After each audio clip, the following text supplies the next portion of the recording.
Hace 3 años, una mujer llamada Ashley Beckford tuvo una conversación con su marido en la cocina de su casa. Estaban hablando de hacer un viaje a Tailandia. No habían buscado nada en Google.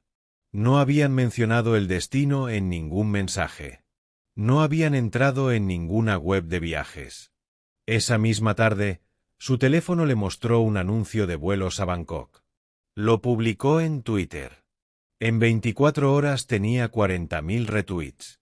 Los comentarios se dividieron en dos: los que decían que era una coincidencia y los que decían que llevaban años viviendo lo mismo. La respuesta de las grandes tecnológicas fue la de siempre: negación rotunda. No escuchamos conversaciones privadas. Es solo un algoritmo muy preciso.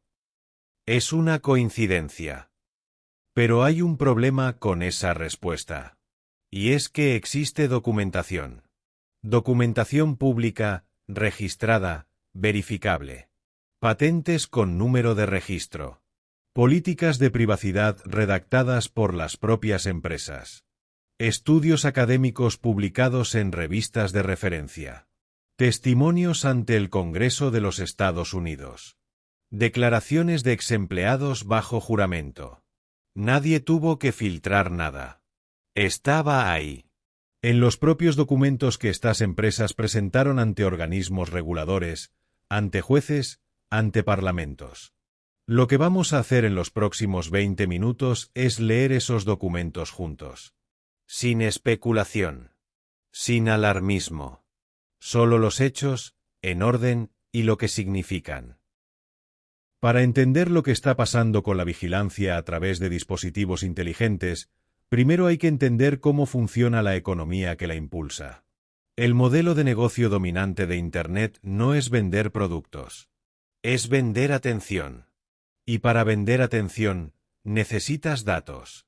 Cuantos más datos tienes sobre una persona, más preciso es el anuncio que le puedes mostrar. Y cuanto más preciso es el anuncio, más dinero paga el anunciante. Este modelo, que hoy parece obvio, fue articulado con una claridad brutal por Eric Schmidt cuando era CEO de Google.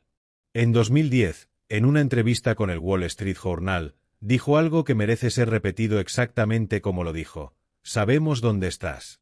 Sabemos dónde has estado. Podemos saber más o menos qué estás pensando. No era una amenaza. Era una descripción de capacidades técnicas reales. La publicidad digital global movió $600.000 millones en 2023. Ese dinero existe porque alguien sabe, con precisión quirúrgica, a quién mostrar cada anuncio. Y la materia prima de ese sistema eres tú.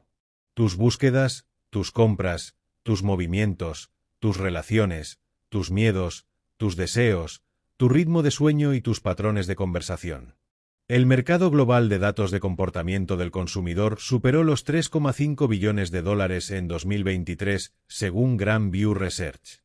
Para poner eso en perspectiva, es más grande que la economía de Alemania. En ese contexto, la pregunta de si tu teléfono te escucha deja de ser una paranoia de nicho y se convierte en una pregunta económicamente racional. Si tus conversaciones son datos, y los datos valen billones, ¿alguien tiene incentivo para recopilarlos? La respuesta obvia es sí. Y la siguiente pregunta es si lo están haciendo. Y ahí es donde entran los documentos. Empecemos por donde más incomoda empezar, por lo que las propias empresas han registrado legalmente como tecnología propia. En 2006, Amazon presentó ante la Oficina de Patentes de los Estados Unidos la solicitud que terminaría siendo la patente US 8676581B2. En ella se describe un sistema capaz de analizar señales de voz ambientales, conversaciones no dirigidas al dispositivo, para inferir el estado emocional del usuario y ajustar recomendaciones comerciales en consecuencia. No es un micrófono de activación por palabra clave.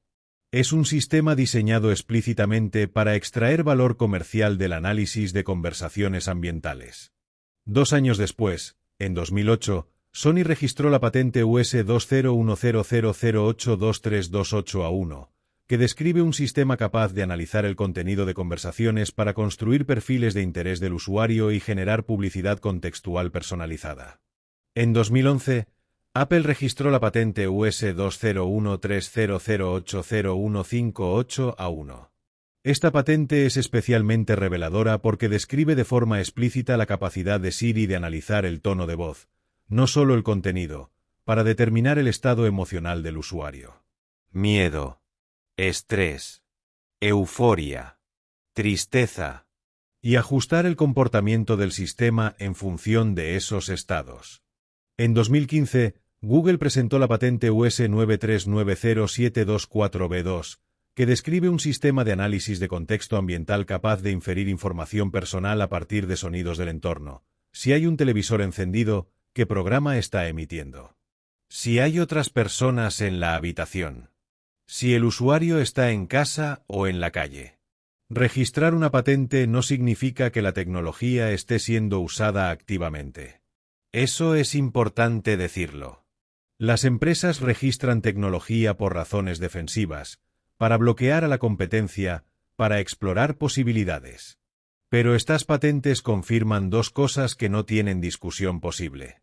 La primera, que la capacidad técnica existe y ha sido desarrollada con suficiente detalle como para ser registrada legalmente.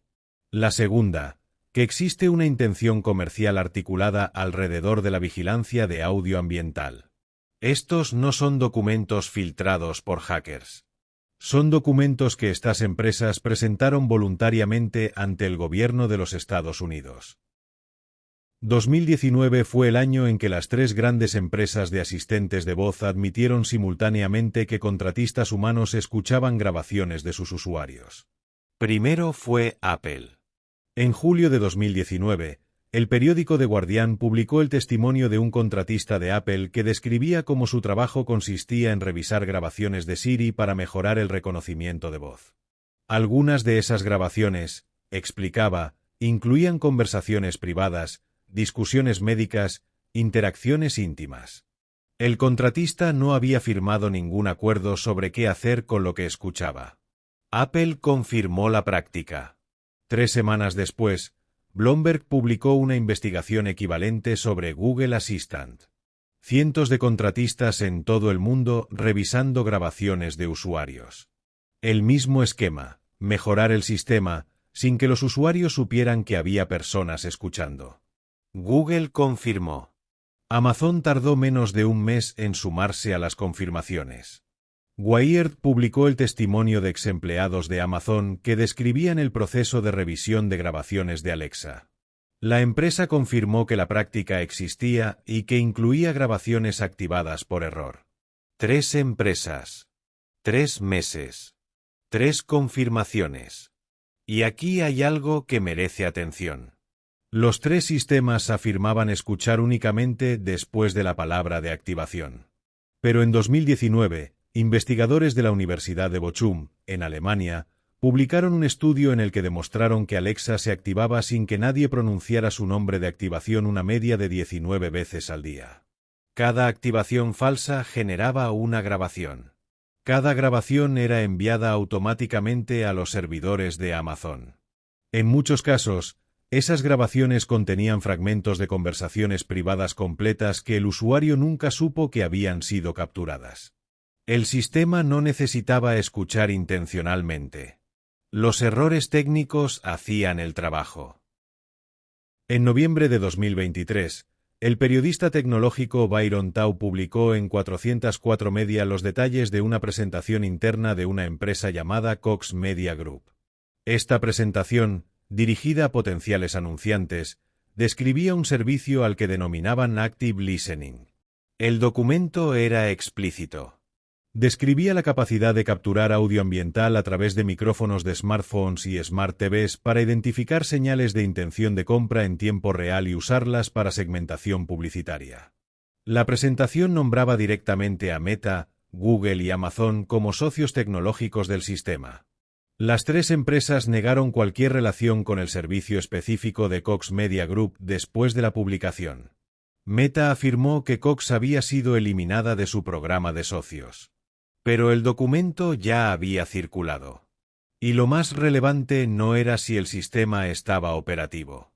Era que alguien había construido un deck de ventas profesional, dirigido a clientes corporativos reales, describiendo esta capacidad como un servicio disponible. Eso significa que alguien, en algún punto de la cadena, creyó que tenía acceso a esa tecnología. El documento no fue robado. Fue distribuido internamente como material comercial estándar. En 2015, Samsung publicó la política de privacidad de sus televisores inteligentes. En ella había un párrafo que merece ser citado porque fue redactado por los propios abogados de Samsung, revisado por su departamento legal y publicado oficialmente en su web. Por favor, tenga en cuenta que si sus palabras incluyen información personal u otra información sensible, esa información estará entre los datos capturados y transmitidos a terceros. No es una filtración. No es una interpretación. Es la empresa diciéndote, en sus propios documentos legales, que lo que dices en tu sala de estar puede ser capturado y enviado a terceros. Samsung actualizó esa política después de la atención mediática que generó el párrafo. Pero el documento original sigue archivado. Está disponible en Internet Archive. Es verificable por cualquiera. Y Samsung no es una excepción. El problema es sistémico y tiene un nombre técnico en el mundo del derecho digital: Dark Patterns en políticas de privacidad. Un estudio de la Universidad Carnegie Mellon calculó que leer de forma comprensiva todas las políticas de privacidad de los servicios digitales que usa el ciudadano promedio requeriría 76 días laborales al año. El sistema no está diseñado para ser leído. Está diseñado para ser aceptado. Los psicólogos del comportamiento lo llaman friction asymmetry. La fricción para aceptar es mínima: un botón verde, un tap, un scroll. La fricción para rechazar o negociar los términos es máxima: no puedes usar el servicio si no aceptas, y los términos no son negociables. En ese contexto, el consentimiento informado es, en muchos casos, una ficción legal. Hay algo más sofisticado que la escucha activa. Y es el modelo predictivo. En 2013, investigadores de la Universidad de Cambridge publicaron un estudio que se convertiría en uno de los más citados de la última década en psicología computacional. El paper, firmado por Michael Kosinski, David Stilwell y Tore Graepel, tenía un título sobrio para lo que contenía: Private Traits and Attributes are predictable from digital records of human behavior. El hallazgo central era este: analizando únicamente los likes de Facebook de una persona, sin fotos, sin mensajes, sin datos explícitos, el modelo podía predecir con mayor precisión que sus compañeros de trabajo su orientación sexual, sus creencias políticas, su nivel de inteligencia y su perfil de personalidad con tan solo 68 datos. Con 150 likes, superaba la precisión de sus padres. Con 300, superaba la del propio individuo sobre sí mismo. No necesitaban escuchar ninguna conversación. Solo necesitaban observar el comportamiento digital pasado para construir un modelo predictivo del comportamiento futuro. Frances Haugen, la exempleada de Meta que en 2021 entregó al Congreso de los Estados Unidos miles de documentos internos conocidos como The Facebook Files, describió en su testimonio cómo los sistemas de Meta estaban diseñados no para mostrar contenido relevante, sino para maximizar el tiempo de permanencia generando respuestas emocionales intensas. Rabia. Miedo. Indignación. Los documentos internos mostraban que los propios ingenieros de Meta sabían que el algoritmo amplificaba contenido divisivo porque ese contenido generaba más interacción. Y más interacción significaba más datos. Y más datos significaban perfiles más precisos. Y perfiles más precisos significaban publicidad más cara. El sistema no necesita escucharte. El sistema ya te conoce. Y utiliza ese conocimiento para predecir, con creciente precisión, qué vas a sentir, qué vas a comprar y cómo vas a votar antes de que tú lo sepas. En 1967, el jurista estadounidense Charles Reich escribió un ensayo en la Yale Lab Review titulado The New Property. En él argumentaba que las prestaciones del gobierno, permisos, licencias, subsidios, se habían convertido en una nueva forma de propiedad que definía la libertad del ciudadano moderno. Quien controlaba el acceso a esas prestaciones controlaba, en la práctica, la libertad de las personas. 50 años después, La misma lógica se aplica a los datos personales. Tus datos definen qué crédito puedes obtener, qué trabajo te ofrecen, qué precio pagas por un seguro, qué noticias ves, qué candidatos conoces, qué versión de la realidad te muestra el algoritmo cada mañana cuando abres el teléfono. Y la infraestructura que recopila esos datos, los micrófonos, los sensores, los algoritmos de análisis conductual, no ha sido construida en secreto. Ha sido construida a la luz del día, con patentes registradas, con presentaciones ante inversores, con políticas de privacidad que nadie lee y que todos aceptan. El filósofo Byung-Chul Han tiene una frase que resume esto con precisión incómoda. El gran hermano del siglo XXI no es el Estado vigilando al ciudadano. Es el ciudadano exhibiéndose voluntariamente.